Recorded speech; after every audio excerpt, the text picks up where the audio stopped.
Mas enfim, quando eu defendo o aluguel, é para aquela lógica que eu quero transformação na minha vida. Durante 30 anos. Alguns vão dizer, mas eu posso vender a casa. Cara, você entra no financiamento pensando em vender, você vai vender em prejuízo.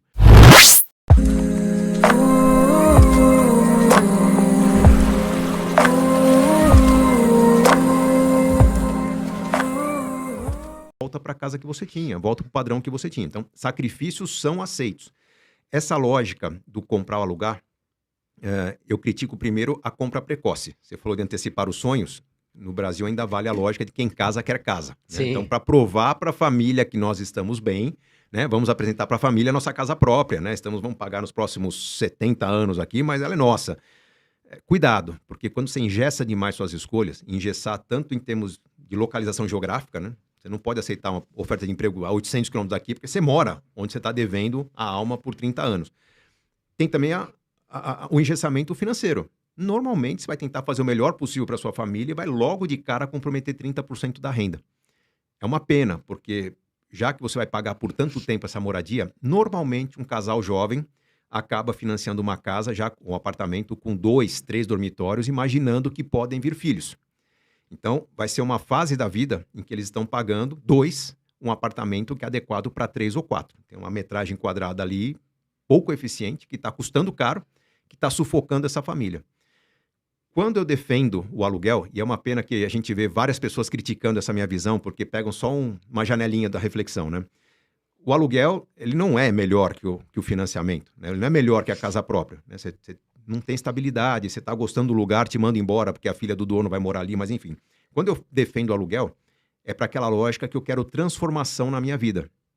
Cara, se eu tenho 20, 25, 30, 35, até uns 40 e poucos anos, ou eu espero ter filhos, ou eu espero consolidar minha vida, ou eu espero crescer na carreira, estou pagando MBA. Eu não quero ter essa vida que eu tenho nos próximos 10, 15 anos da minha vida. Eu não posso assumir um desenho de vida que vai ter que durar durante 30 anos. Alguns vão dizer, mas eu posso vender a casa. Cara, você entra no financiamento pensando em vender, você vai vender em prejuízo. Então eu defendo o aluguel porque não é que o aluguel de uma casa comparado com o financiamento dela é vantajoso. É que o aluguel de uma casa compacta comparado com a compra de uma casa maior, é muito mais vantajoso financeiramente, te dá liberdade e te permite crescer. Hoje se aluga um loft, bom para um casal, né? Banheiro, cozinha e cama. Nem TV precisa, porque é recém-casado. Depois de um tempo, né, já que aproveitou tanto o loft, vem bebê pela frente. Aí se aluga 2 dormitórios. São gêmeos, alugam 3 dormitórios para ter alguém que ajude junto. Mas você vai moldando sua vida à medida que a vida fica complicada.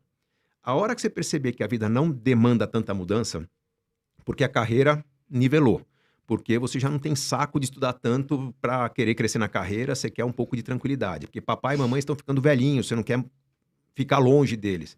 Essa é a hora de comprar a casa própria.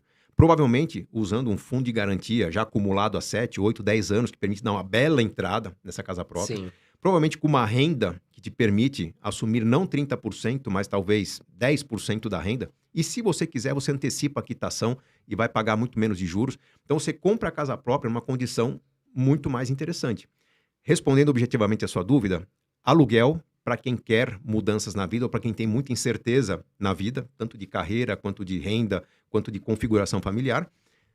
A compra da casa para quem tem mais certeza. Uma pequena exceção, vamos considerar que as famílias de baixíssima renda hoje têm planos subsidiados, financiamento a um custo muito baixo, dilui por um prazo muito longo, em que a prestação da casa fica bem menor que o aluguel. Se for pouca diferença, ainda prefiro o aluguel, pela flexibilidade. Se for bem menor, você pode comprar, financiar a casa, vai pagar bem mais do que o valor da casa em juros. Em algum momento no meio do caminho, se precisar vender, você vende, a pessoa entra... Bom, cuidado que plano subsidiado você não pode vender tão facilmente quanto outros planos, né? Mas, enfim, tem situações em que a compra da casa sai bem mais barato do que o aluguel dessa casa. Mas se a pessoa mantém a flexibilidade, ela vai ter o mundo todo como possibilidade para trabalhar. Se ela entra no financiamento, vai procurar emprego só num raio de 30, 40 quilômetros de onde vive. E aí matou 99,999% no mercado de trabalho. Isso acontece muito, porque assim, por exemplo, eu tive uma amiga que ela, infelizmente, o que acontece? As pessoas elas têm um pensamento errado. Por exemplo, quando você compra uma casa por 30 anos, essa casa não é sua. Esse é o grande cuidado, porque essa casa é do banco, ou, né, de alguém que você pediu dinheiro pro financiamento. Então a pessoa fala, a casa é minha. Cuidado, porque a casa ainda não é sua. Essa que é a grande realidade. E uma amiga minha, que até o André conhece, o que aconteceu? Ela deu 100 mil de entrada, e infelizmente ficou desempregada, que acontece Isso. muito. E aí, o banco vai lá, toma as chaves e os seus 100 mil. E aí você fica muito chateado, porque além de ser você faz o sonho se tornar um pesadelo. Exato. Quem entra no Essa que é a financiamento não verdade. tem a casa, tem a dívida. Exato. Quando você entra no financiamento, você comprou uma dívida de 30 anos, você não comprou uma casa. A casa é sua só lá no final. Então, se você não tem planos de quitar essa casa logo, vai demorar para você ter a casa própria. É melhor se manter mais leve no aluguel, sem dúvida alguma.